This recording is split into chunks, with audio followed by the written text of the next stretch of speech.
Hello, Todd. How are you? Tired. Tired. I'm sure you are. Ran down here. Congratulations on the Super Bowl. Thank you, man. Appreciate it. My name is Zach. I'm with the NFL PR department, and I'll be moderating your session here. Okay. Okay. We do have a handful of members of the media who are already waiting, so we can get started whenever you're ready, if you like. We ran down here. Oh my goodness. He's younger than me. Well, you could All take. right, that should be good. All okay. Right. We'll get started here. Okay. Mm-hmm.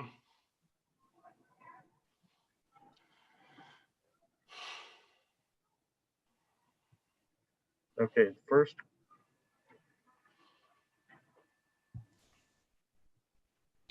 Hey, Todd. Scott Reynolds from pewterreport.com here. How are you? Hey, Scott. I'm good. How about yourself? Doing good. We've talked about your affiliation with Kansas City, dating back a while. What's it like to be a Chiefs Ring of Honor member and play against your team in the Super Bowl here? It's pretty exciting, especially NFL Network had aired our AFC Championship game from back in '93. Excuse me. That's the closest I've ever gotten to a Super Bowl before now, and brought back a lot of memories and stuff, and so it's pretty exciting to go against our old team. Okay. Please state your name and affiliation when you ask a question. Go ahead. Hey, Todd, this is Dan Wolkin from USA Today. I was just curious, during the time where you were coaching high school ball and you were in the middle of your lawsuit, do you think you were going to have an opportunity to coach in the NFL during that time? And just sort of how did this opportunity with Tampa come about?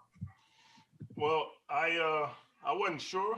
I was just grinding and putting all I had in the training kids. I was coaching high school ball. I was working at Kobe Bryant's Sports Authority. I was training kids getting ready for the NFL Combine. But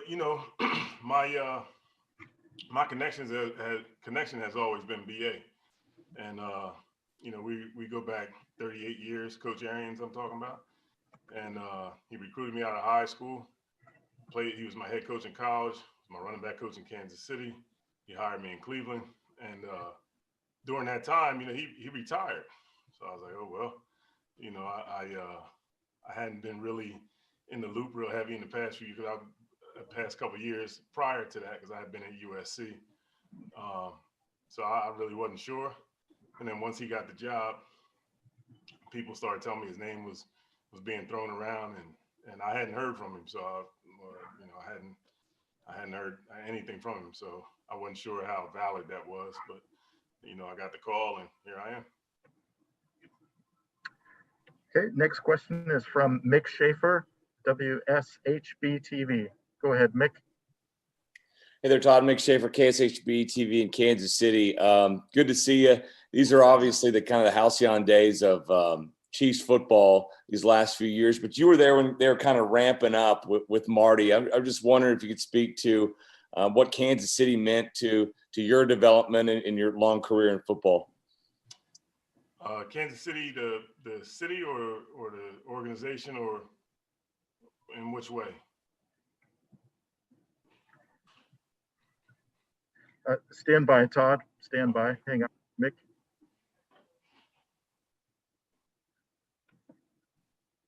Okay, go ahead, Mick. Sorry, whatever you take away from your time there, because you obviously started your career there and then finished it here in KC. Well, I mean, from a player development standpoint, we had an incredible staff. Marty was I really respected Marty a lot. He taught us a lot from an approach to the game, studying, being a student of the game and preparation and stuff. And, he was a great teacher. And we had, throughout my career there, we had Marty Schottenheimer, we had Tony Dungy, Herman Edwards was the assistant DB coach. Bill Cowher was the defensive coordinator. We had Art Shell on the line.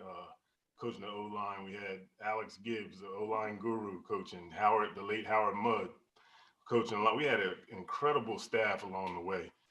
So, we learned a lot of football, from, like I said, a mental approach and preparation, everything about it. And then Kansas City was such a great place to play. The fans were amazing. I had a great time there. Went to Houston for a couple of years.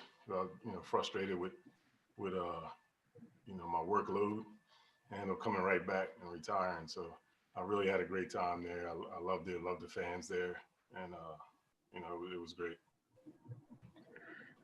The next question is from Paul Domowitch from Philadelphia. Go ahead, Paul. Hey, Todd. How you doing? All right. What's up, Paul? Not much. Todd Bowles, I wanted to ask you about BA, and you've known him since you played for him and for so many years. Todd Bowles was describing him as a guy who can be your uncle, your coach, your mentor. He can be your friend, but he can also get on your ass. Is that kind of the secret to his success as a coach in for these many years? Oh yeah, that's it for sure. He he's a true father figure. A lot of the guys, that core of us that played for him, and I heard later on, I think he was telling me that, I guess he might have mentioned in one of his football life shows, one of those documentaries, and he talked about how, I think it was Bear Bryant told him, coach him hard and love him up later. And that's him. I mean, my whole career, you love him to death, but like there's times where, you call home and like, I think he's going to cut me tomorrow. Like you think, oh, he hates my guts. You know what I mean? But he demands it out.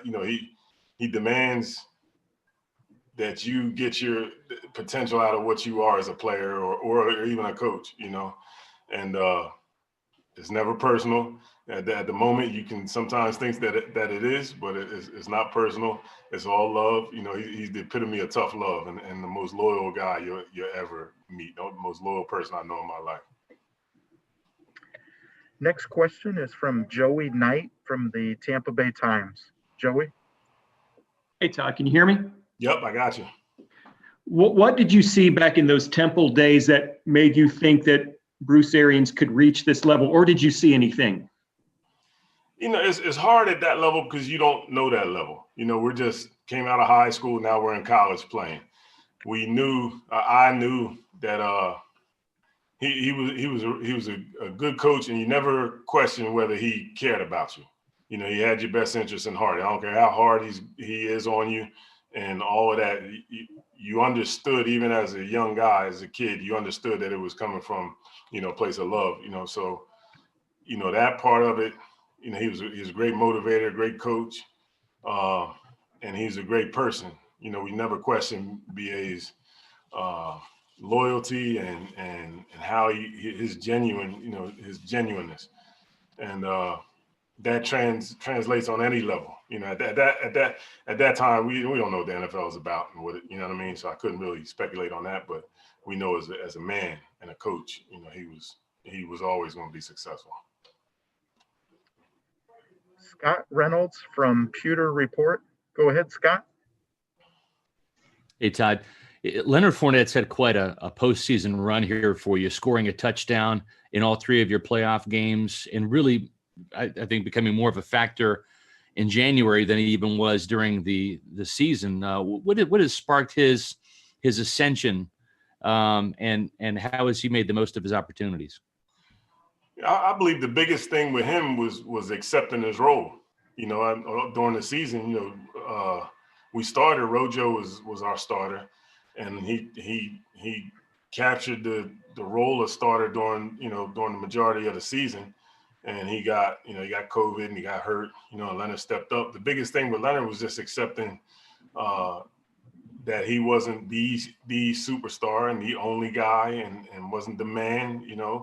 And once he accepted that, he's been just a trooper, man. He's been a soldier, and that's the biggest thing with him. He's the career he's had in high school and then in college at LSU, and the fourth player picked, and the focal point of the offense in Jacksonville was tough for him. And with any team that's successful, you have to, is what can I do? Not what you can do for me, but what can I do for my team? And he's embraced that, and he's had, like you said, he's had a great playoff run. He's made plays for us, and he's been a blessing. Okay, we're going to go back to Paul Domowitch from Philadelphia. Paul, did you have a follow-up question? Yeah, Todd, along the lines of the question just asked about Leonard, you add somebody like Tom Brady to an offense. It's obvious you're obviously adding a great player, but in a first year, you've got to kind of mesh everything. How long did it take for the run game and the pass game to kind of reach a happy medium this year for you guys?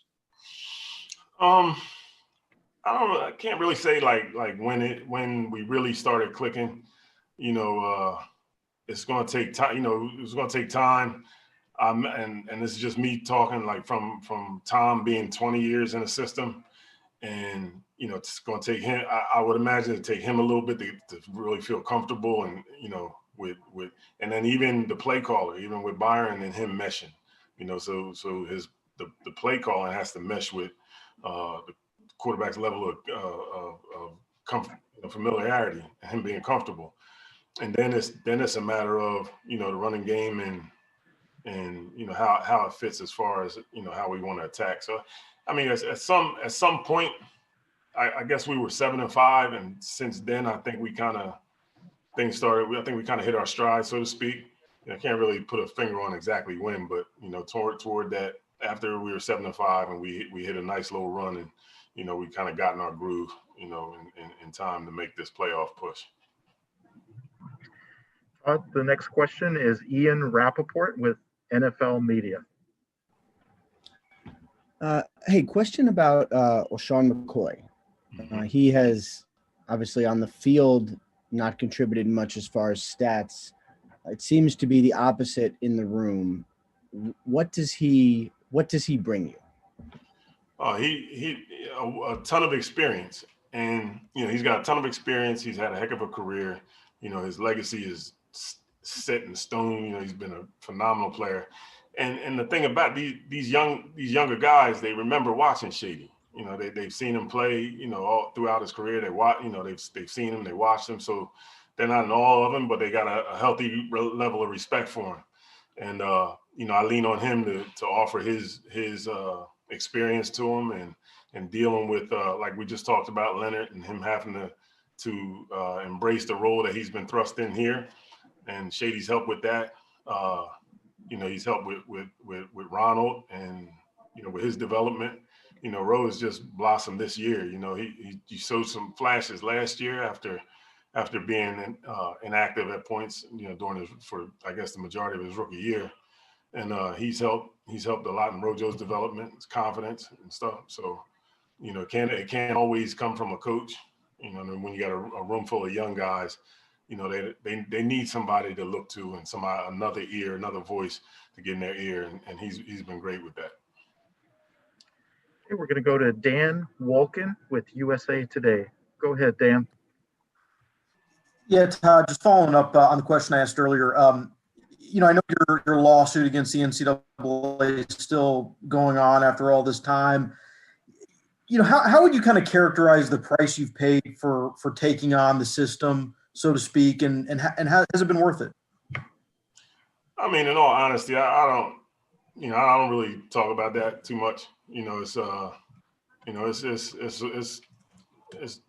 its own situation. I don't dwell on that too much. Like I barely think about it really. But at the time, I'm going to stand up for when I know I'm right. I'm not going to let anybody paint me in a picture that in a way that's untrue. So that was just my stance at the time. Your respectability, your respect is always worth it. So that's all I really want to say about that. Okay, we're going to go to Jeff Fedotin with Forbes.com. Go ahead, Jeff. Thanks. Coach, you called it pretty exciting that for the first time you're in the Super Bowl, you're facing your longtime team. is it also kind of surreal how this works out? It seems pretty crazy. Yeah, it's surreal. It's surreal. I mean, the whole Super Bowl, us making the Super Bowl and everything. So, from a coach's standpoint, you're grinding through the season, you go week to week, you're just preparing.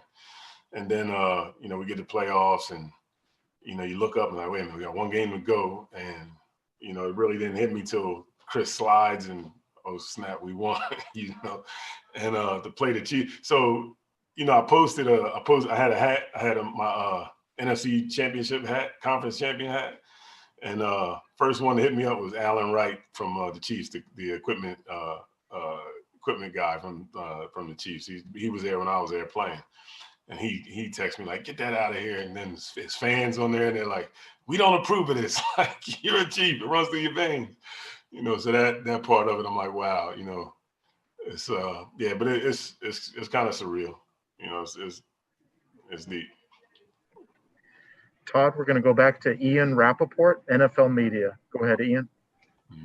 You referenced Rojo being inactive a couple games last year, and obviously he's come on this year.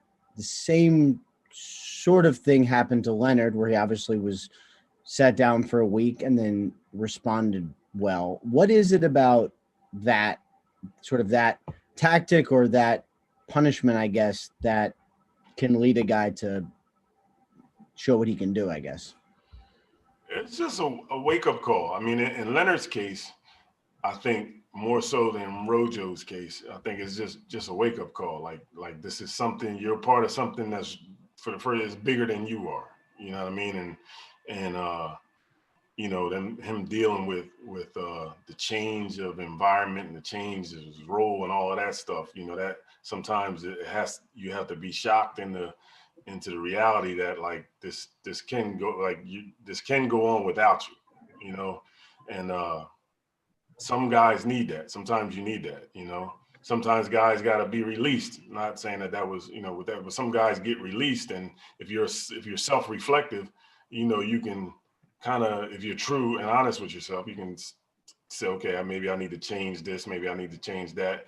And, it's a shock to some guys. Some guys since high school, players going through their whole career where they've been coddled and whatnot. So I think in Leonard's case, it was, there's serious business around here. We're trying to win a championship. And as far as Roe, he was inactive his rookie year. We came last year, and, and he started playing and he took over the starting role halfway through the season. But with Roe, it was just, I imagine, because I wasn't with him at the time, but I know a rookie coming in and you're second round draft pick and you're inactive, that has to be a shocker too. Like, this is a business. It's fun and games over. We didn't recruit you. We drafted you. So and I think it's maybe a little bit different in two different ways. It was effective. And you don't want to do that as a coach.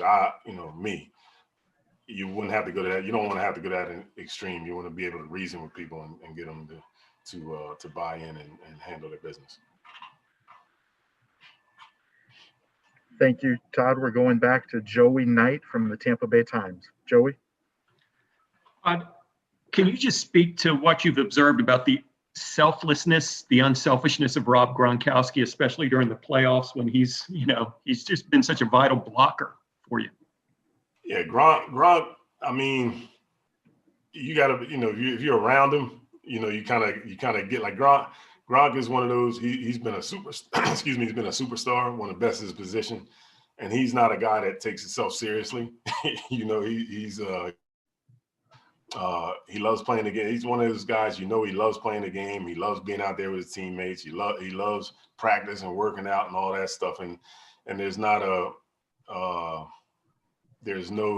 prima donna in Gronk at all. He's, what do you want me to do, coach? You want me to block, he'll block.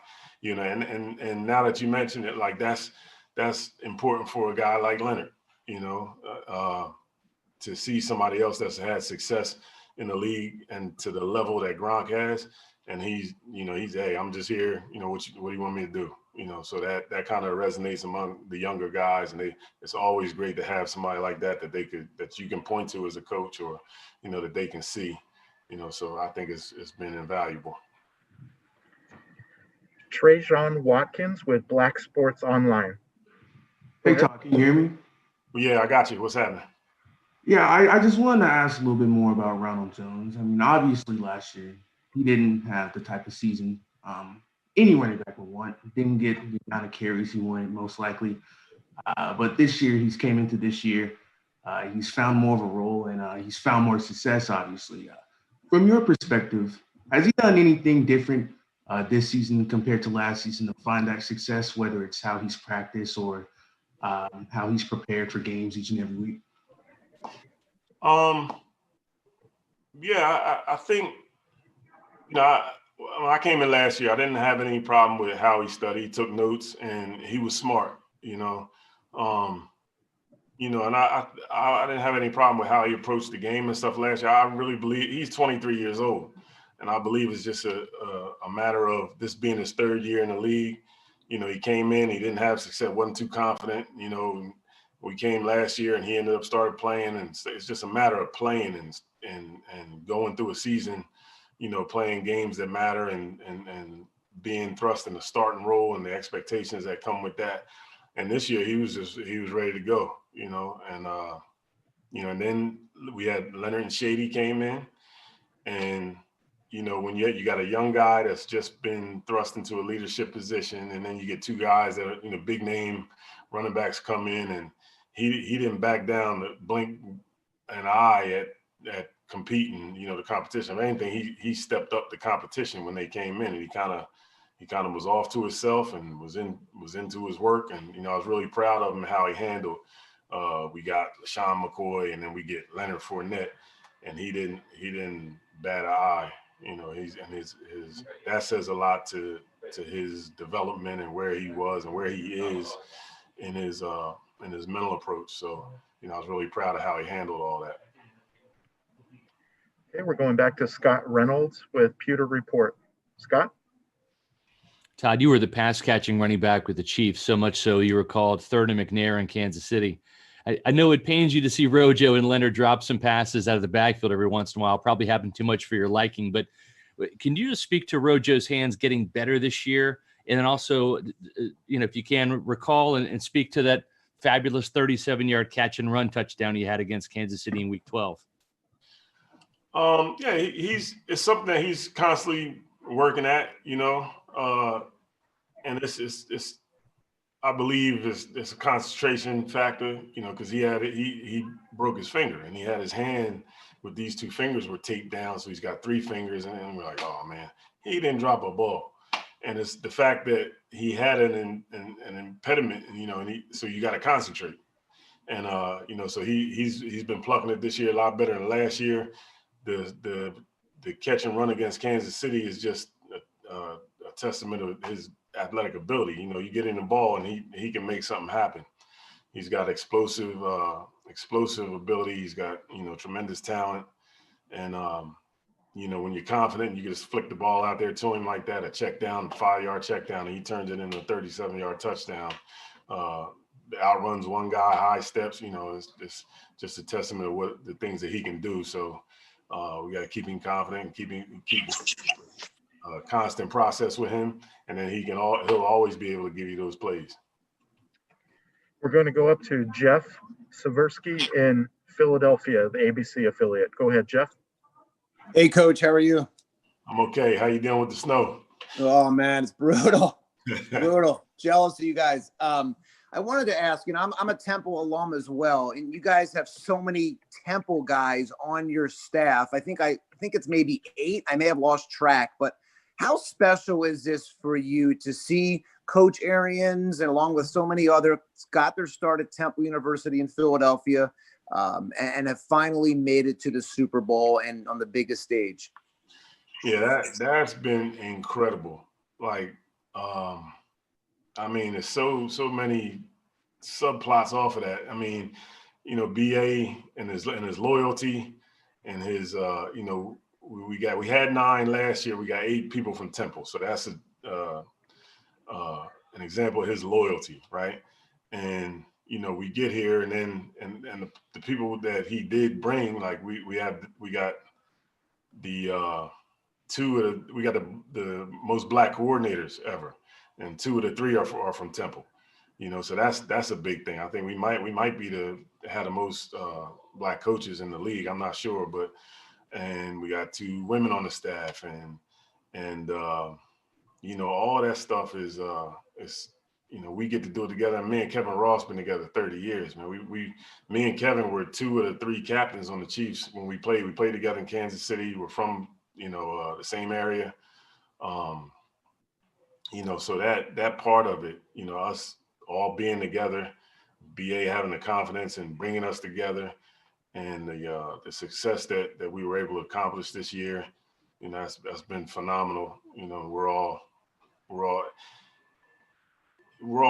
ecstatic about it. I mean, but you know, we're going to work. We're trying to win this game. You know, that's just all part of the early part on the plane ride. You're sitting there thinking, you know what I mean? But it's been a great accomplishment. I think as a group, and a group that's been together so long, you know, you got to appreciate it.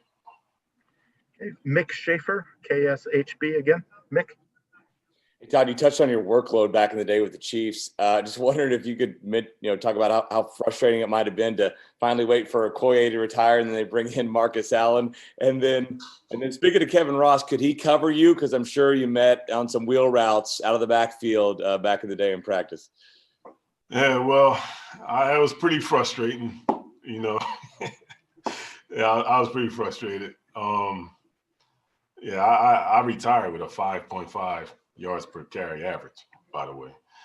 But no, I'm just playing. But it was frustrating. I never really got in a situation where I was allowed to contribute, you know, first and second down, run the ball. You know, so yeah, it was very frustrating.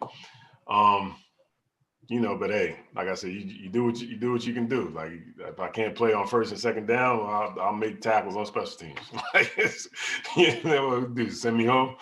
Like, so, you know, it's not what it is that matters. It's how you handle it, especially being professional. So, but yeah, Rock. I mean, you know, players. I'm extremely competitive if you know me. Like, I'm a fierce competitor. You know, Kevin, he's an all-pro, you know, Ring of Honor guy. You know what I mean? That's my guy too. I don't know if he can cover me or not. But you know, he's a corner, so he covers receivers. I work on linebackers and safeties, so or both. We're going to go to Carmen from Buccaneers.com. Carmen. Hi, T-Mac. Carmen, what up? Not much. I'm apologies if you've asked this or you've been asked this question already, but especially just given what you just said about kind of the ending of your career and working through a lot of things and being that team player that wants to do whatever you can for the team. You had Leonard Fournette this season, and he's obviously gone through his ups and downs. He's talked very candidly about that.